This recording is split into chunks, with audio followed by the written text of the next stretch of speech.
नमस्कार मित्रांनो, कथासर संस्कृती संवादमध्ये तुमचं मनापासून स्वागत आहे. इथे आपण सनातन धर्म, संस्कृती आणि जीवनाच्या गूढ सत्यांचा शोध घेतो. शाळेत असताना आपण गणितात एक नियम शिकलोय की अनंतातून म्हणजे इन्फिनिटीमधनं अनंत वजा केलं तरी अनंतच उरतं. अगदी तेच, तरी अनंतच उरतं. पण हजारो वर्षापूर्वी जंगलात बसलेल्या आपल्या ऋषीमुनींनी हेच गणिताचं सूत्र मानवी मृत्यू आणि जन्माचं सर्वात मोठं कोडं सोडवण्यासाठी कसं वापरलं असेल, आजच्या या सखोल विश्लेषणात आपण याच गूढ प्रश्नांची उकल करणार आहोत. नक्कीच. आणि हा विषय खूपच रंजक आहे. हो ना, आपण आज उपनिषदे, विशेषतः ईश, प्रश्न, मुंडक आणि बृहदारण्यक आणि भगवद्गीता यांच्या मूळ स्रोतांचा आधार घेऊन जीवन, मृत्यू आणि मानवी अस्तित्वाची खरी ओळख यांचं अत्यंत वैज्ञानिक आणि तार्किक विश्लेषण करणार आहोत. आणि हे खूप महत्वाचं आहे, कारण आपण बऱ्याचदा या ग्रंथांकडे फक्त धार्मिक पुस्तकं म्हणून बघतो. बरोबर. हो, पण ते तसं नाहीये. खरंय, मृत्यू ज्याला आपण सर्वस्व संपल्याचा टप्पा मानतो, तो खऱ्या अर्थाने शेवट नसून फक्त एक संक्रमण म्हणजे ट्रान्झिशन कसा आहे हे आज आपण समजून घेणार आहोत. माझ्याकडे या सर्व प्राचीन ग्रंथांच्या नोट्स आहेत आणि हे वाचताना मी अनेकदा अक्षरशः चक्रावून गेली आहे. पण हे तत्वज्ञान जितकं प्रगल्भ आहे तितकंच ते समजायला थोडं जड जाऊ शकतं. म्हणूनच यातील गुंतागुंत सोडवण्यासाठी तज्ज्ञांची विश्लेषक दृष्टी आपल्याला मदत करणार आहे. या प्रवासात सहभागी होताना मलाही खूप उत्सुकता आहे, कारण मगाशी मी म्हटलं तसं आपण या ग्रंथांना अंधश्रद्धेच्या चष्म्यातून बघतो. पण जर आपण बारकाईने पाहिलं तर ते मानवी चेतनेचे म्हणजे कॉन्शियसनेसचे अत्यंत प्रगत आणि वैज्ञानिक प्रबंध आहेत. अच्छा, म्हणजे त्यात फक्त अंधभक्ती नाहीये? अजिबात नाही. यात हे करा किंवा ते करू नका अशा केवळ आंधळ्या आज्ञा नाहीत. प्रत्येक गोष्टीमागे का आणि कसं हे अतिशय तर्कशुद्ध पद्धतीने मांडलं आहे. आज आपण कोणत्याही अंधश्रद्धेचा आधार न घेता केवळ तर्क आणि विज्ञानाच्या कसोटीवर या संकल्पना तपासून पाहणार आहोत. क्या बात आहे. म्हणूनच मला या चर्चेची सुरुवात एका अशा संकल्पनेपासून करायची आहे जी वाचल्यावर मी सुरुवातीला पूर्णपणे गोंधळून गेले होते. ती संकल्पना म्हणजे पूर्णत्व, किंवा ज्याला इंग्रजीत द ॲब्सोल्यूट असं म्हटलं जातं. ईशावास्य उपनिषदाचा संदर्भ देत आहात आपण? हो, तिथे एक अतिशय प्रसिद्ध श्लोक आहे, पूर्णामदः पूर्णामिदम. याचा अर्थ असा सांगितलाय की पूर्णामधून पूर्ण काढले तरी पूर्णच शिल्लक राहते. आता भौतिक विज्ञानाच्या किंवा गणिताच्या साध्या नियमानुसार हे कसं शक्य आहे?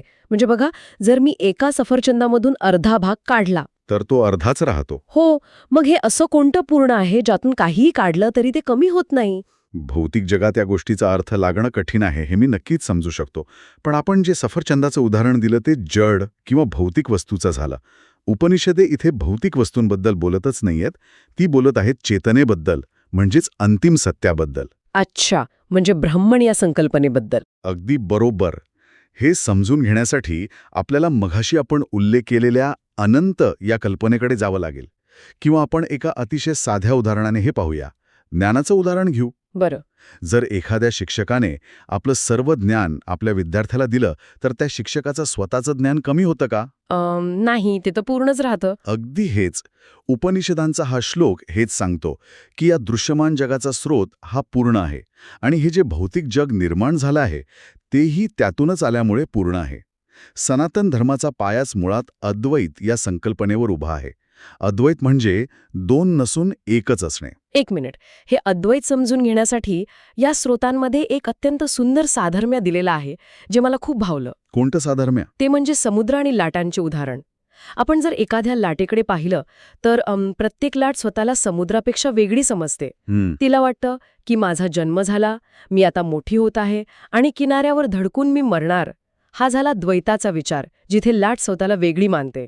हो, हा अफचा बौद्धिक दृष्टिकोन आहे. पण मुळात ती लाट म्हणजे दुसरं तिसरं काहीही नसून पाणीच आहे ना. आणि पाणी म्हणजेच समुद्र. ज्या क्षणी लाटेला हे समजतं की मी मुळात पाणीच आहे, तेव्हा तिचा जन्म आणि मृत्यूचा भय कायमचा संपून जातो. हे उदाहरण अद्वैताचा गाभा अत्यंत सोप्या शब्दात मांडतं.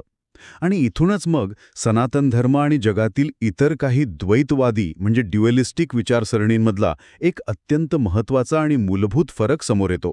अच्छा, म्हणजे कसा फरक? म्हणजे बघा, जगातील इतर अनेक विचारसरणींमध्ये भौतिक आयुष्य आणि आध्यात्मिक आयुष्य यांना एकमेकांच्या विरोधात उभं केलं जातं. तिथे असं मानलं जातं की जर कोणाला आध्यात्मिक प्रगती साधायची असेल, तर त्याला भौतिक जगाचा, संसाराचा त्याग करावाच लागेल. अगदी बरोबर, तिथे भौतिक जग म्हणजे जणू काहीतरी दुय्यम किंवा वाईट मानलं जातं. पूर्ण समुद्राचा भाग आहे, तर मग अध्यात्माच्या नावाखाली लोक संन्यास का घेतात? शरीर आणि हे जग मुळात पाप आहे आणि फक्त आत्मा पवित्र आहे, असा तो दृष्टिकोन नाहीये का? नाही, आणि हेच खूप मोठा गैरसमज आहे. सनातन धर्माचा हा दृष्टिकोन अजिबात नाहीये. भौतिक आणि अध्यात्म हे एकाच नाण्याचे दोन बाजू आहेत. आपल्या स्रोतांमध्ये एक अत्यंत ऐतिहासिक आणि तार्किक मुद्दा मांडला आहे. कोणता? ज्या ऋषीमुनींनी वेद, उपनिषदे आणि ब्रह्मसूत्रे लिहिली, ते जंगलात पळून गेलेले संन्यासी नव्हते.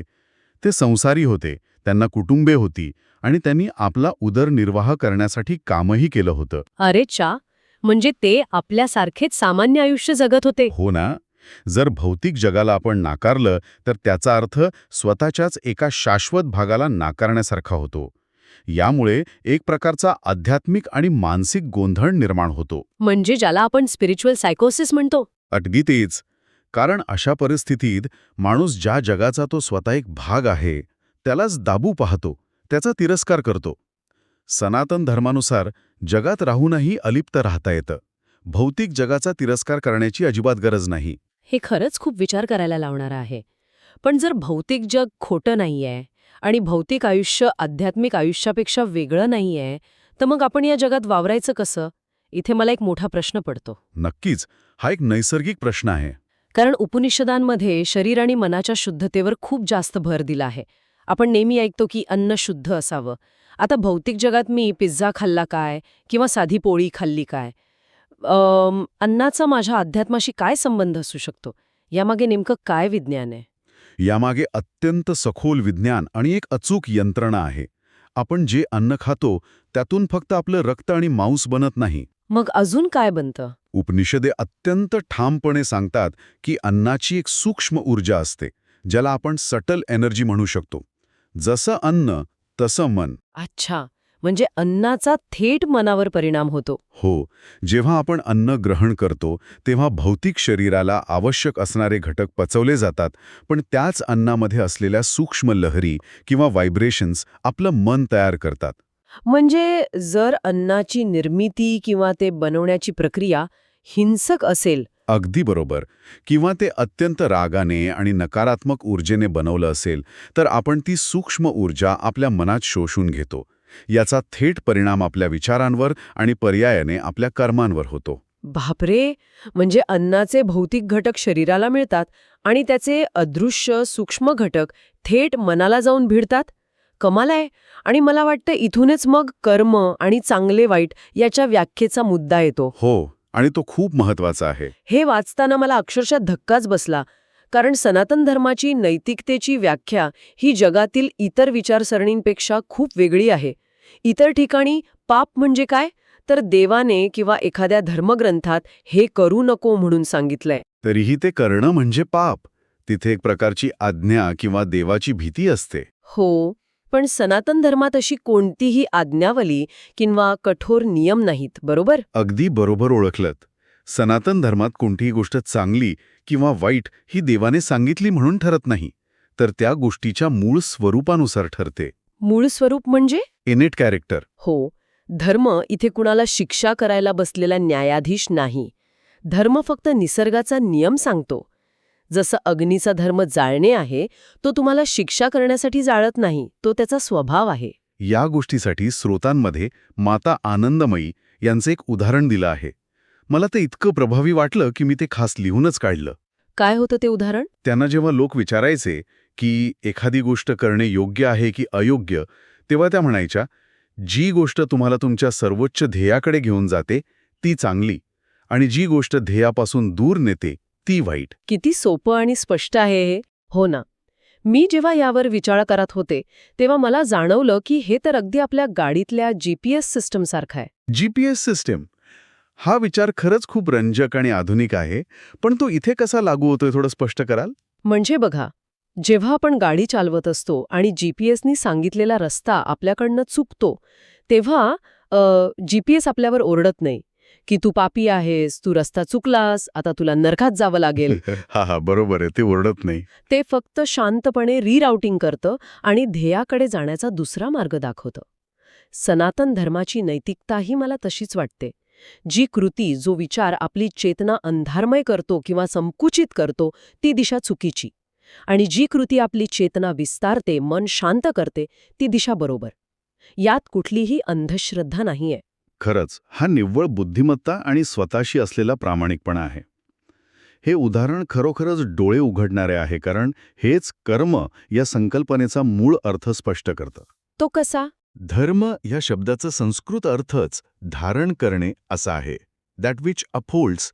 जसं तुमचं जीपीएस तुम्हाला योग्य मार्गावर धारण करतो, तसा धर्म चेतनेला योग्य दिशेने नेतो. आपण स्वतःच्या चुकीच्या कृतींमुळे स्वतःलाच अडकवून घेतो. अच्छा, म्हणजे आपणच आपले मार्ग कठीण करतो. अगदी तेच. पण इथे एक अतिशय मूलभूत प्रश्न निर्माण होतो. जर हे सगळं ध्येयाकडे जाण्यासाठी आहे, जर चेतना विस्तारण्यासाठी आहे, तर मुळात हा प्रवास करणारा मी कोण आहे? हो, हा प्रश्न पडतोच. जेव्हा आपण मी म्हणतो, तेव्हा आपण शरीराकडे बोट दाखवतो.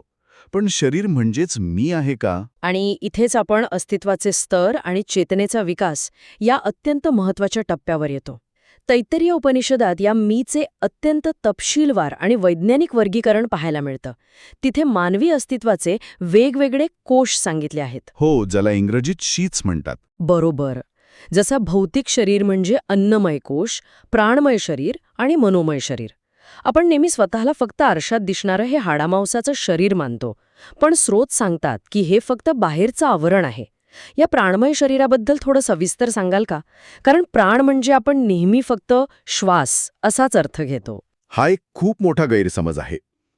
प्राण म्हणजे फक्त फुफ्फुसात जाणारी आणि बाहेर येणारी हवा नाही. प्रश्न उपनिषद स्पष्ट करतं की प्राण हा ब्रह्माचाच भाग असल्यामुळे तो स्वतःच एक जाणीव आहे. जाणीव म्हणजे कॉन्शियसनेस. हो, शरीरातून वाहणारी ही ऊर्जा जड किंवा यांत्रिक नसून ती सचेतन आहे. आजचा आधुनिक क्वांटम सायन्स आता कुठे या संकल्पनेच्या आसपास पोहोचत आहे की सर्व काही चेतनामय आहे. अरेच्छा, म्हणजे विज्ञान आता मान्य करतंय ते उपनिषदांनी आधीच सांगितलंय. अगदी. भारतीय तत्वज्ञानाने हजारो वर्षांपूर्वीच हे अत्यंत ठामपणे सांगितलं होतं की या विश्वातील प्रत्येक गोष्टीत चेतना आहे आणि या चेतनेचा विकास कसा होतो याचा जो क्रम उपनिषदांनी मांडला आहे तो डार्विनच्या उत्क्रांतीवादाच्याही अनेक पावलं पुढे जाणार आहे. हो, स्रोतांमधला तो उत्क्रांतीचा प्रवास वाचून मी खरोखर थक्क झाले. आपण थेट माणूस म्हणून जन्माला आलेलो नाही. स्रोतानुसार हा प्रवास अत्यंत सूक्ष्म पातळीवरून सुरू होतो. हायड्रोजनच्या अणूपासून सुरुवात होते, तिथून खनिजे, मग वनस्पती, त्यानंतर प्राणी आणि अशा कोट्यावधी वर्षांच्या अत्यंत संथ प्रवासानंतर हे मानवी शरीर मिळतं. पण माझा एक प्रश्न आहे, जर चेतना मूळचीच पूर्ण आहे, तर तिला एका दगडाचा किंवा झाडाचा प्रवास का करावा लागतो, थेट माणूस का नाही? अतिशय मार्मिक प्रश्न आहे हा. याचं कारण असं आहे की चेतनेला स्वतःला व्यक्त करण्यासाठी एका माध्यमाची गरज असते. म्हणजे कसा? दगडाच्या आत पूर्ण चेतना आहे, पण ती सुप्त अवस्थेत, म्हणजे झोपलेली आहे. तिथे व्यक्त होण्याची क्षमता शून्य आहे. वनस्पतींमध्ये ती थोडी जागी होते, ती श्वास घेऊ लागते. प्राण्यांमध्ये ती चालू फिरू लागते, भावना व्यक्त करू लागते. पण प्राणी विचार करू शकत नाहीत ना? अगदी तेच. प्राण्यांना मी कोण आहे हा विचार करता येत नाही. ते पूर्णपणे निसर्गाच्या स्वयंचलित प्रवृत्तीनुसार जगतात. पण जेव्हा चेतना मानवी शरीरात येते तेव्हा हा स्वयंचलित प्रवास थांबतो. अच्छा, म्हणजे इथे आपल्याला चॉईस मिळतो. हो, इथे मानवाला स्वेच्छा म्हणजे फ्री विल आणि विचार करण्याची ताकद मिळते. माणूस स्वतःच्या उत्क्रांतीची दिशा योगाने आणि ध्यानाने स्वतः नियंत्रित करू शकतो. हाच मानवी जन्माचा सर्वात मोठा विशेषाधिकार आहे. पण दुर्दैवाने होतं काय, आपण हा विशेषाधिकार पूर्णपणे विसरून जातो.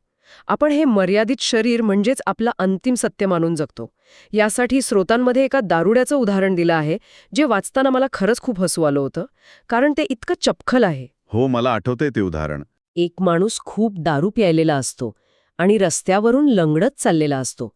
त्याचा एक पाय पदपथावर म्हणजे साईडवॉकवर आणि दुसरा पाय खाली रस्त्यावर असतो. आणि मग एक वाटसरू त्याला थांबवतो. हो, वाटसरू विचारतो, अरे बाबा, तू असा का चालतोयस? तेव्हा तो दारुडा चक्कर रडायला लागतो आणि म्हणतो, देवाचे खूप खूप आभार, मला तर वाटलं होतं की मी अपंगच झालोय. हा, हे खूपच अचूक साधर्म्य आहे. हो ना, आपली अवस्थाही अगदी याच दारुड्यासारखी झाली आहे. आपण मुळात अनंत, शक्तिशाली आत्मे आहोत, पण आपण स्वतःला फक्त हे मर्यादित शरीर समजून अपंग असल्यासारखे जगतोय. उपनिषदे सांगतात की जसा शिंपल्यातील मोती आणि त्याचा बाह्यकवच हे पूर्णपणे वेगळे असतात, तसाच आत्मा आणि हे भौतिक शरीर वेगळं आहे. शिंपला हा फक्त मोत्याचं संरक्षण करण्यासाठी असतो, तो स्वतः मोती नसतो. जेव्हा हे सत्य उलगडतं की शरीर हे फक्त एक आवरण आहे आणि आत्मा अमर आहे, तेव्हा एक अत्यंत नैसर्गिक प्रश्न निर्माण होतो. कोणता? वाटतं सर्वात रोमांचक भाग आहे. सनातन धर्मात मृत्यू हा पूर्ण विराम नसून तो एक स्वल्पविराम किंवा एक स्थित्यंतर मानला गेला आहे. म्हणूनच त्याला मृत्यू न म्हणता देहांत म्हटलं जातं. देहांत म्हणजे फक्त शरीराचा अंत. अगदी बरोबर, जीवांत नाही, कारण जीव कधीच मरत नाही. भगवद्गीतेतील तो अत्यंत आश्वासक श्लोक इथे अगदी अचूक बसतो. वासांचे जीर्णानी यथा विहाय. जसं आपण जुने फाटलेले कपडे टाकून देतो आणि नवीन कपडे परिधान करतो, अगदी त्याच सहजतेने आत्मा हे जुने जीर्ण झालेले शरीर सोडून देतो आणि नवीन शरीर धारण करतो. अगदी खरंय. पण एक मिनिट, जेव्हा आपण जुने कपडे काढून नवीन कपडे घालतो, तेव्हा त्या प्रक्रियेत नेमकं काय घडतं? म्हणजे माझ्या आठवणी, माझं व्यक्तिमत्व याचं काय होतं? हे सगळं नष्ट होतं का? नाही, अजिबात नाही. यासाठी आपल्याला बृहदारण्यक उपनिषदात डोकावं लागेल, जिथे मृत्यूच्या प्रक्रियेचं अत्यंत सूक्ष्म आणि तांत्रिक वर्णन दिलं आहे. अच्छा, काय सांगितलंय तिथे? जेव्हा मृत्यूची वेळ येते तेव्हा केवळ हे भौतिक शरीर, जे पंचमहाभूतांचे म्हणजे माती, पाणी, अग्नी, हवा, आकाश यांचे बनलेले आहे, ते नष्ट होते आणि निसर्गात विलीन होते. पण जो खरा मी आहे तो एकटा प्रवास करत नाही. भौतिक शरीरातून बाहेर पडताना आत्मा आपल्यासोबत एक सूक्ष्म शरीर घेऊन जातो. सूक्ष्म शरीर म्हणजे आपण जसं कम्प्युटर खराब झाला की त्यातली हार्ड ड्राईव्ह काढून नवीन कम्प्युटरमध्ये लावतो, तसं काहीसं. अगदी तसंच. त्या हार्ड ड्राईव्हमध्ये किंवा सूक्ष्म शरीरात काय असतं तर व्यक्तीचं मन, बुद्धी, अहंकार आणि आजवर साठवलेले कर्म, हे सर्व घेऊन आत्मा या भौतिक शरीरातून बाहेर पडतो. बापरे, म्हणजे आपला डेटा सेफ राहतो तर. हो, आणि हे बाहेर पडणं किती नैसर्गिक असतं याचं बृहदारण्यक उपनिषदात दिलेलं उदाहरण खूप हृदयस्पर्शी आहे. ज्याप्रमाणे एखादा आंबा किंवा उमराचं फळ पूर्ण पिकल्यानंतर अत्यंत सहजपणे स्वतःहून आपल्या देठापासून वेगळं होतं, अगदी त्याचप्रमाणे मृत्यूच्या वेळी आत्मा या भौतिक शरीरापासून सहज वेगळा होतो. हे ऐकायला खूप शांत वाटतंय. हो ना, फळं कच्चं असेल तर ते तोडताना त्रास होतो, ओढाताण होते, पण फळं पूर्ण पिकलेलं असेल तर ते अलगद गळून पडतं. हे उदाहरण मृत्यूविषयीची आपली जी भीती आहे ती मुळातून नष्ट करतं. मृत्यू म्हणजे अंधार नाही, तर ती एका नवीन प्रवासाची सुरुवात आहे. भौतिक शरीराचे काम संपले की आत्मा पुढच्या अनुभवांसाठी पुढे सरकतो आणि कर्मानुसार नवीन शरीराचा किंवा लोकाच्या प्रवासाला लागतो. हो, हे असं चालत राहतं. पण इथे मला थोडं थांबावंसं वाटतंय. हे सगळं ऐकायला खूप छान वाटतंय. जुने कपडे बदलून नवीन कपडे घालणं हे ठीक आहे. पण किती वेळा? म्हणजे हा जन्म मृत्यूचा, संसाराचा जो गोल गोल फिरणारा चक्राकार ट्रॅक आहे, यातून कधीतरी बाहेर पडावं लागेल ना? हा प्रवास थांबवायचा कसा? हाच तो अंतिम टप्पा आहे, ज्याला आपण मुक्ती किंवा मोक्ष म्हणतो. मुळात पुनर्जन्म का होतो याचं मूळ कारण आहे आपल्या इच्छा. डिझायर्स. हो, जोपर्यंत मनात भौतिक जगाबद्दलच्या इच्छा शिल्लक आहेत, तोपर्यंत निसर्ग तुम्हाला त्या इच्छा पूर्ण करण्यासाठी पुन्हा पुन्हा नवीन शरीर देत राहतो. कारण भौतिक जगात इच्छा पूर्ण करण्यासाठी शरीर हेच एकमेव माध्यम आहे. मग इथे गोंधळ उडतो माझा. बऱ्याचदा असं वाटतं की मी जर खूप धार्मिक कर्मकांड केली, खूप दानधर्म केला, मंदिरात गेले, तर मला मुक्ती मिळेल. पण आपले स्रोत असं सांगत नाहीत. नाही, मुंडक उपनिषद यावर अत्यंत परखड भाष्य करते.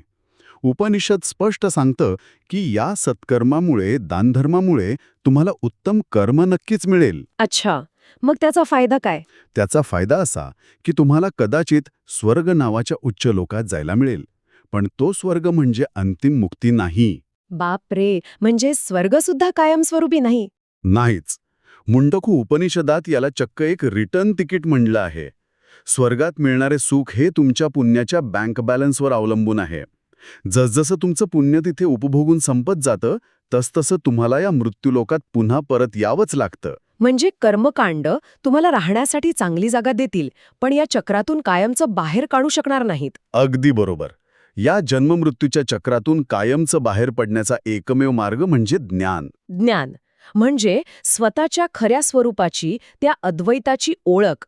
जोपर्यंत आपण अज्ञानामुळे या भौतिक शरीराला स्वतःची ओळख मानतो, तोपर्यंत आपण या संसारात अडकलेले आहोत. आणि जेव्हा हे ज्ञान होतं तेव्हा काय होतं माहितीये? काय होतं? जेव्हा आपल्या सर्व भौतिक इच्छा संपतात आणि खऱ्या स्वरूपाचं ज्ञान होतं, तेव्हा सापाने आपली जुनी कात टाकून द्यावी तसा आत्मा हे शरीराचं आणि अज्ञानाचं बंधन कायमचं झुगारून देतो. खरंच. आणि साप कात टाकल्यानंतर पुन्हा ती कात घालायला कधीच मागे वळून पाहत नाही. तो मुक्त होतो आणि अमृताचा अनुभव घेतो. आणि हेच ज्ञान मिळवणे, हेच मानवी आयुष्याचे सर्वोच्च आणि एकमेव उद्दिष्ट आहे. आपण आज पाहिलेल्या सर्व गोष्टी, मग ते अद्वैत असो, अन्नाची शुद्धता, चेतनेचा विकास किंवा मृत्यूचं स्वरूप असो, या सर्व गोष्टी याच अंतिम मुक्तीच्या दिशेने जाणारे टप्पे आहेत. खरंच, हे सगळे विषय एकमेकांशी कसे जोडलेले आहेत हे जेव्हा आपण आजच्या चर्चेतून पाहतो, तेव्हा या तत्वज्ञानाची खरी ताकद समजते. आजचा हा ज्ञानसंवाद म्हणजे एक असा वैचारिक शोध होता, ज्याने जीवनाकडे आणि मृत्यूकडे पाहण्याचा आपला संपूर्ण दृष्टिकोनच बदलून टाकला आहे. नक्कीच. आपण हे समजून घेतलं की जीवन हा एका शरीरातून दुसऱ्या शरीरात जाणारा प्रवास आहे. मृत्यू हा शेवट नसून ती एक विश्रांती आहे. आणि सर्वात महत्त्वाचं म्हणजे अंतिम मुक्ती म्हणजे आकाशातून काहीतरी दैवी प्रकाश पडणं नसून स्वतःमधील अद्वैत तत्व शांतपणे ओळखणं आहे. हे ज्ञान बाहेर जगात कुठेही नाही, तर उपनिषदांच्या भाषेत सांगायचं तर ते आपल्या छातीच्या गुहेत दडलेले आहे. अगदी सुंदर सारांश काढलात तुम्ही. या संपूर्ण सखोल विश्लेषणाच्या शेवटी श्रोत्यांनो, मी एक विचार करायला लावणारा प्रश्न आपल्यासाठी ठेवून जाणार आहे. कोणता प्रश्न? जर उपनिषदे म्हणतात तसे ईश्वर आणि शाश्वत सत्य हे हिमालयाची शिखऱ्या चढून किंवा खवळलेले समुद्र ओलांडून कुठल्या दुसऱ्या जगात किंवा स्वर्गात मिळत नसून ते आपल्याच हृदयाच्या गाभाऱ्यात आधीपासूनच पूर्णत्वाने अस्तित्वात असेल, तर मग आपण आयुष्यभर बाहेरच्या जगात सुख, शांती आणि मुक्ती शोधण्यासाठी जी अहोरात्र धावपळ करत असतो, तो आपला सर्वात मोठा भ्रम नाही का? खरंच, हा खूप सखोल विचार आहे. मुक्ती म्हणजे काहीतरी नवे मिळवणे नसून आपण मुळात कोण आहोत हे लक्षात येणे आहे. यावर नक्की विचार करा. आजचा हा वैचारिक शोध आपण इथेच थांबवत आहोत, पण मला खात्री आहे की हा विचार आपल्या मनात दीर्घकाळ रेंगाळत राहील. पुन्हा भेटूया अशाच एका नव्या आणि रंजक विषयासोबत. तोपर्यंत स्वतःचा शोध घेत रहा.